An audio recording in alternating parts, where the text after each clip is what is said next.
Gregory, and I'm a teaching artist with Vancouver Opera. I would like to begin today by acknowledging that I am on the traditional and unceded territory of the Semiahmoo First Nations. I'm a professional artist with a background in both painting and singing, and I'm very passionate both about the visual arts and opera. I hope that you enjoyed watching the flight of the hummingbird. I was very inspired by the character's connection with the environment. The message of the opera is that we can all make a difference by doing what we can. Today, everyone is doing their best to keep each other safe by staying home. In the flight of the hummingbird does what she can to save the forest in spite of her small size. We can all make a difference by raising our voices and taking action against climate change. Showing others that we care about the planet and each other is something that you can do while you are staying home to stay safe. Today, I'm inviting you to channel the message of the hummingbird by creating an environmental poster that shows some of the nature in your area that you would like to protect. You can place your completed poster in your window to share your message and inspire others to look after the planet. Grab your art supplies and some paper and let's get started. Now that you have your supplies, we're ready to get started. We're going to start with a very simple environmental slogan. You're welcome to come up with your own, or you can share mine. Remember to write it nice and big so that it will be easy to read. The next step is to decide what to include in your poster. If you can do so safely, I would encourage you to spend some time in your yard or to go for a walk with your family to draw inspiration from the kinds of plants, flowers, and animals that are found in your area. You can take sketches, photos, or use your memory to build up an inspiration bank. Choose things that speak to you. Once you've decided what you'd like to include in your poster, you can start thinking about the artistic side of things. Here are some artistic devices for you to try to make your poster stand out. The first one is repetition. So you can include a natural element like a leaf and repeat it throughout your poster to tie things together. I'm going to choose a leaf for my poster because I have some beautiful leaves on this bush over here, and I'm just going to start by sketching them into an area of my picture. So I'm just going to start by creating a really simple form, and then I'm going to go in and I'm going to make sure to kind of go in and add some details. So get all the little veins in there and everything that make it exciting to look at. And then I'm just going to continue repeating that design element throughout that section. So I'm just going to layer it over top and continue repeating the same design elements. And you can kind of tilt the direction a little bit.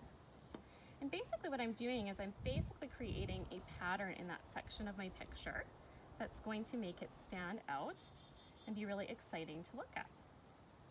And once you've kind of continued in that area, you can even bring this underneath some of the words as long as you're not obscuring them. What I can do is I can even take this same pattern and I can bring it back into other areas of my picture as well to tie things together. So there's this little section, but I could decide, you know what, I want some of those same leaves up at the top here. And I can continue to do that through other sections of my picture as well. And what that's going to do is visually bring different areas of my poster together and unify them.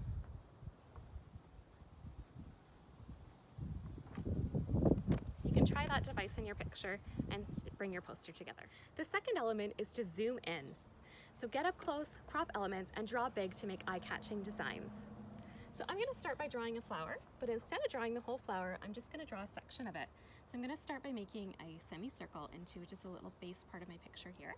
And then I'm going to draw really nice big petals for my flower.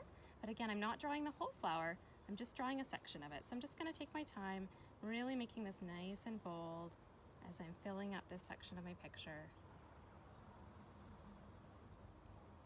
And it's okay if you run out of space, because that's the whole idea behind cropping. So if it goes out of the frame, you can just leave a space like that. And then I'm going to spend some time making small details. So going in and adding things like seeds and small elements, maybe paying attention to the shape of petals, maybe adding little small details in there to make it unique. So remember to draw larger than life. The next thing you can try in your picture is variation. So we talked about repetition already, but variation is a really wonderful way to take a moment to appreciate all the beauty in nature. So take a look at what you have in your picture already, whether it's animals or plants, whatever you put in, and then think about creating refreshing perspectives. So I have this flower with a longer, thinner petal, so I'm going to create a varied flower to add visual interest to my picture. So instead of doing sort of maybe a circular center, I'm going to start by kind of doing a different type of petal shape for the middle part of my flower. So I'm just going to do a little sort of wavy shape here.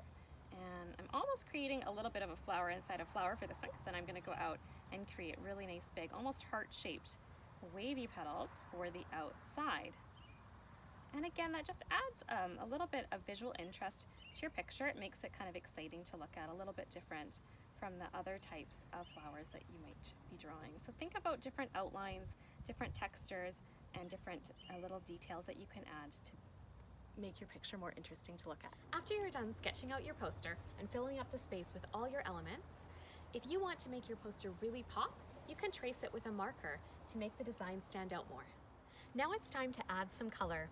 You can use whatever tools you have at home to add color to your piece, whether it's felts, crayons, pencil crayons, or watercolors.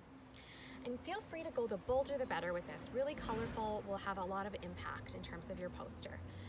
In terms of the text, of course the color is up to you, but if you want it to be really bold, colors like yellows, oranges, and reds tend to grab our attention the most, especially when paired with a cooler toned background like blue or green.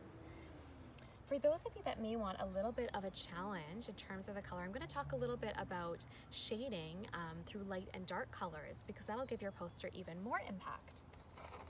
So for this, I'm using pencil crayons, but again, you can use whatever tools you want, and you can apply this technique to whatever elements you have in your picture, if you like.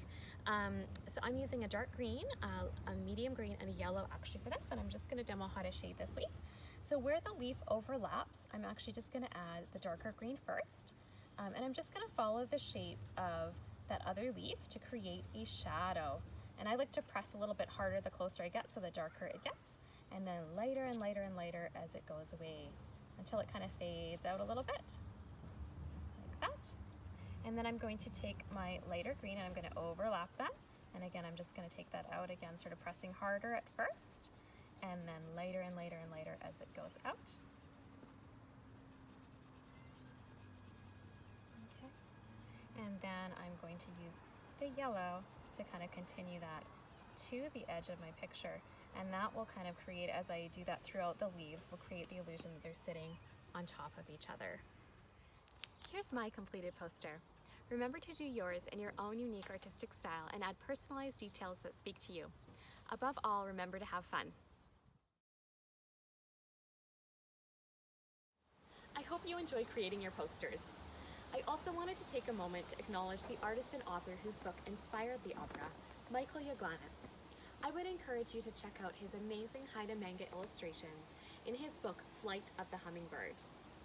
Thank you for joining me today. We would love to see what you created. You can share your work by putting it up in your house or window so everyone can enjoy it. You could also send it to your teacher so they can see what you learned. And if you like, we can also share it with the world. You can send your artwork to us by email at vois@vancouveropera.ca or share it on social media with the tags @Vancouver Opera and @Pacific Opera Victoria. Washing dishes, sweeping floors, cleaning pantries, closing doors, keeping